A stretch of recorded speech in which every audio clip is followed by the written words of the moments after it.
Mahasurya melihat seorang pria sedang bersama dengan istrinya di atas ranjang kasur nih Mamang. Pria tersebut dan istrinya dalam keadaan yang tanpa busana. Budi Hartono yang berstatus sebagai duda itu mengaku bahwa dia tertarik dengan Indira karena jogetannya di aplikasi TikTok, Mang. Assalamualaikum warahmatullahi wabarakatuh. Balik lagi sama gua, Sigit NTS.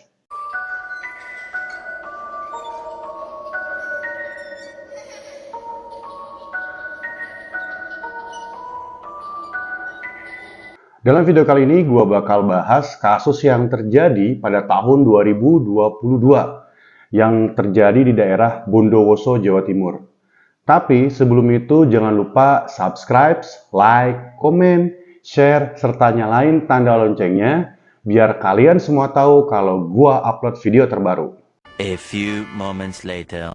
Mahasurya Yudi Widikdia berusia 33 tahun dan bertempat tinggal di Desa Sumber Kalong di Kecamatan Wonosari, Kabupaten Bondowoso. Mahasurya memilih hidup dengan istrinya yang bernama Indira Pagaswati, berusia 28 tahun, di sebuah kontrakan yang berjarak lumayan cukup jauh dari tempat tinggal orang tuanya. Mahasurya ini ingin hidup secara mandiri nih Mang, dan menghidupi Indira dengan cara menjadi driver ojek online. Mahasurya selalu berusaha menjadi suami yang baik dan bertanggung jawab terhadap istrinya. Pernikahan antara Mahasurya dengan Indira sudah terjalin selama 5 tahun, Mang. Dan mereka memiliki 2 orang anak. Dalam kesehariannya, Indira ini tidak bekerja, Mang, dan hanya mengurus segala kebutuhan keluarga. Pernikahan Mahasurya dan Indira ini bisa dibilang sebagai pernikahan yang bahagia, Mang. Tidak pernah terdengar ada pertengkaran antara Indira dengan Mahasurya. Dan pernikahan mereka ini terlihat sebagai sebuah keluarga yang harmonis dan tidak ada indikasi perpecahan, Mang. Namun hal tersebut sirna setelah Indira ketahuan berselingkuh dengan pacarnya dan disaksikan sendiri oleh Mahasurya. Pada hari Rabu, tanggal 30 November tahun 2022, jam 7 pagi, seperti biasa nih, Mahasurya ini pamit ke istrinya untuk pergi bekerja sebagai ojek online. Seperti hari-hari biasanya, Mahasurya ini berkeliling sekitaran daerah Bondowoso, Mang, untuk mencari penumpang dan orderan lainnya. Kemudian karena Mahasurya ini lelah, sekitar jam 14.20, Mahasurya ini kembali nih ke kontrakannya yang berlokasi di Jalan Kolonel Sugiono, RT 10 RW 2, Kelurahan Kademangan, Kecamatan Bondowoso, Kabupaten Bondowoso. Mahasurya ini balik lagi ke kontrakannya untuk beristirahat sejenak. Nah, setelah sampai di kontrakannya, Mahasurya ini melihat sebuah motor yang terparkir di depan kontrakannya, Mang. Saat itu Mahasurya sempat berpikir nih, siapa tamu yang datang ke rumah kontrakannya. Kemudian Mahasurya masuk ke dalam kontrakannya dan Mahasurya pun kaget melihat apa yang ada di depan matanya, Mamang. Mahasurya melihat seorang pria sedang bersama dengan istrinya di atas ranjang kasur nih, Mamang. Pria tersebut dan istrinya dalam keadaan yang tanpa busana. Melihat hal tersebut, Mahasurya langsung terpancing emosi. Dia memaki Indira dan wajahnya Indira sebagai bentuk emosional dan kekecewaan Mang terhadap istrinya. Kemudian Mahasurya juga memaki pria tersebut dengan sangat keras dan dengan segera ingin pria tersebut, Mang. Pria itu mencoba untuk kabur, Mang, namun Mahasurya mengejarnya. Dan pada saat Mahasurya mencoba untuk mengejarnya, ternyata pria itu sudah memegang sebilah sajam di tangannya, Mang.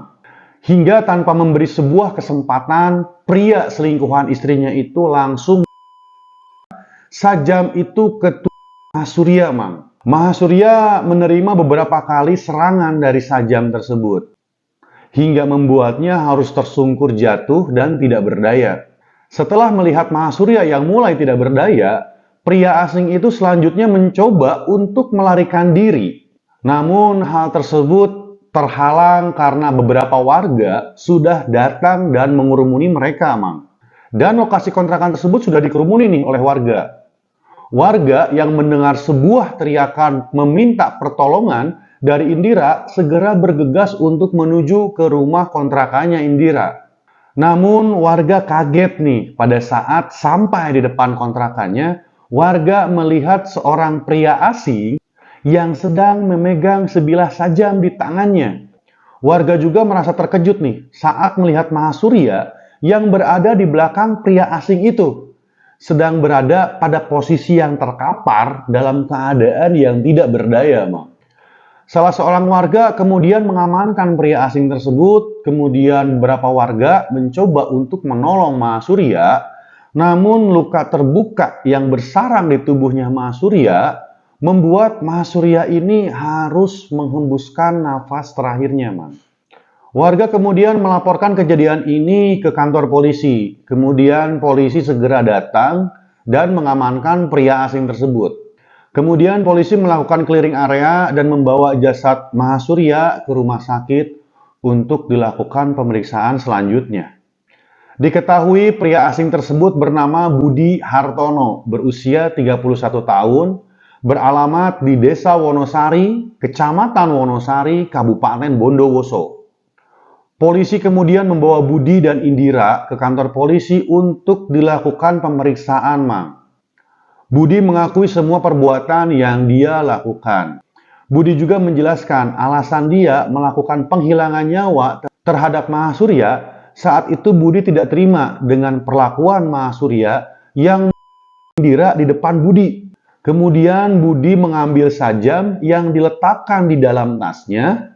Sementara pada saat itu, tas Budi itu dicantolkan di dinding kamar. Kemudian di saat yang bersamaan, Budi itu langsung menghujamkan sajam tersebut ke tubuh Mahasurya sebanyak 7 kali, Mang. Budi juga menjelaskan nih bahwa hubungan cinta antara Budi dan Indira ini sudah terjalin sejak awal Januari tahun 2022. Budi juga menjelaskan bahwa hubungan ini bersifat mau sama mau dan tidak ada paksaan darinya terhadap Indira. Perkenalan awal mereka terjadi di sebuah aplikasi TikTok. Kemudian Budi mengirimkan pesan ke akun media sosial milik Indira. Budi Hartono yang berstatus sebagai duda itu mengaku bahwa dia tertarik dengan Indira karena jogetannya di aplikasi TikTok, Mang. Hingga pesan yang dikirimkan oleh Budi akhirnya dibalas nih oleh Indira. Dan percakapan mereka berlanjut hingga menjadi sebuah pertemuan di antara keduanya. Budi juga mengungkapkan nih bahwa dia ini mengetahui kalau Indira ini udah memiliki seorang suami. Namun karena curhatan yang sering Budi dengar dari Indira terkait sifat suaminya, Budi ini seperti memiliki celah yang cukup besar untuk menjadi orang ketiga di antara mereka berdua. Budi kemudian melancarkan rayuan maut dan mengajak Indira untuk memadu kasih dengannya. Budi juga berjanji nih akan menikahi Indira asalkan Indira berpisah terlebih dahulu dengan Mahasurya. Kemudian hubungan di antara keduanya ini tidak terasa nih sudah terjalin selama 1 tahun. Indira dan Budi sering janji nih bertemu di luar, bahkan sampai melakukan persetubuhan di luar, Mang. Budi juga menjelaskan nih, pada hari Rabu tanggal 30 November tahun 2022, Indira yang mengetahui bahwa suaminya sedang bekerja, kemudian menghubungi Budi untuk datang ke rumah kontrakannya. Pada saat itu, Indira mengaku sedang merasakan sebuah birahi yang cukup tinggi dan meminta selingkuhannya itu untuk menemaninya di atas ranjang kasur. Meskipun pada awalnya Budi sedikit merasa ragu sebab mereka akan melakukan hal itu di dalam rumah kontrakan Indira. Namun karena Budi juga tidak tahan nih membayangkan bentuk tubuh milik Indira, hal itu membuatnya nekat nih untuk datang ke rumah kontrakannya Indira. Budi kemudian mengendarai sepeda motornya dan segera menuju ke rumah kontrakan Indira. Setelah sampai di rumah kontrakan Indira, Indira langsung menyuruhnya untuk masuk ke dalam kamar. Budi mengaku nih bahwa tidak tahan lagi dan ingin segera melakukan hubungan tersebut dengan Indira. Beberapa menit berikutnya terjadi persetubuhan antara Budi dan Indira. Namun sayangnya nih Mamang, Persetubuhan di antara mereka ini harus segera dihentikan sebab sebuah sepeda motor milik suaminya Indira terdengar di depan pintu kontrakan. Budi menjelaskan nih, keduanya sempat merasa panik nih pada saat itu. Bahkan Budi ini tidak sempat memakai baju di tubuhnya. Sedangkan Indira pada saat ditanya oleh pihak kepolisian hanya terdiam dan lebih banyak menangis. Budi Hartono kemudian divonis kurungan penjara selama 15 tahun. Sementara Indira hanya menjadi seorang saksi dan dilepaskan tanpa adanya hukuman. Satu orang pria baik harus meregang nyawa dengan sangat tragis di tangan selingkuhan istrinya sendiri. Doa terbaik untuk korban dan semoga korban diterima di tempat paling ternyaman di surga. Amin ya Allah ya Rabbal Alamin. Nah, itu tadi Mang kasus penghilangan nyawa yang terjadi di Bondowoso, Jawa Timur. Gua berharap kasus seperti ini tidak akan pernah terulang kembali. Oke Mang, jika kalian memiliki saran tentang crime story di mana aja, silahkan komentar di bawah ini. Nanti insya Allah gue bakal bahas rekomendasi dari kalian semua. Sekian video dari gua, thanks banget udah nonton sampai habis. Wassalamualaikum warahmatullahi wabarakatuh. See you next video and bye-bye.